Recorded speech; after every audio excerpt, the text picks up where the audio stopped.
CMRL MD Sasidharan കർത്തയുടെ ഭാര്യ Jaya S കർത്തയെയും മകൻ Sharan S കർത്തയെയും ED ചോദ്യം ചെയ്യുന്നു. CMRLും പിണറായി വിജയന്റെ മകൾ വീണയുടെ ഉടമസ്ഥതയിലുള്ള എക്സാലോജിക്കുമായി നടന്നിട്ടുള്ള സാമ്പത്തിക ഇടപാടിലാണ് ചോദ്യം ചെയ്യൽ. ഇന്നലെ ശശിധരൻ കർത്തയുടെ മകൾ ഷിബി എസ് കർത്തയെ ED ചോദ്യം ചെയ്തിരുന്നു. നാളെ ഹാജരാകാനാണ് വീണയ്ക്ക് നോട്ടീസ് നൽകിയിട്ടുള്ളത്. ശശിധരൻ കർത്തയുടെ മകളും നിപുണ ഇന്റർനാഷണൽ ലിമിറ്റഡ് കമ്പനിയുടെ ഡയറക്ടറുമായ ഷിബി കർത്തയെ ചോദ്യം ചെയ്തതിന് പിന്നാലെയാണ് ഭാര്യയെയും മകനെയും ചോദ്യം ചെയ്യുന്നത്. CMRL കമ്പനിയുടെ മാനേജിംഗ് ഡയറക്ടറാണ് ശരൺ എസ് കർത്ത.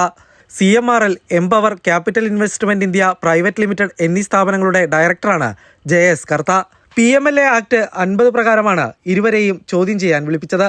SFIO കണ്ടെത്തലുകളും ED ശേഖരിച്ച വിവരങ്ങളുടെയും അടിസ്ഥാനത്തിലാണ് ചോദ്യം ചെയ്യൽ. CMRLന് എക്സാലോജിക് നൽകിയിട്ടുള്ള സേവനങ്ങളെക്കുറിച്ചാണ് പ്രധാനമായും ചോദിച്ചറിയുക.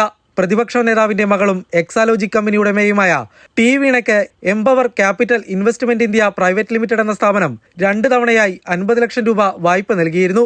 ടി വീണയെ നാളെ ED വിളിപ്പിച്ചിട്ടുണ്ട്. കഴിഞ്ഞ വെള്ളിയാഴ്ച ഹാജരാകാൻ ആവശ്യപ്പെട്ടിരുന്നെങ്കിലും അനാരോഗ്യത്തെ തുടർന്ന് വീണ സാവകാശം തേടുകയായിരുന്നു. അമൃത ന്യൂസ്, കൊച്ചി.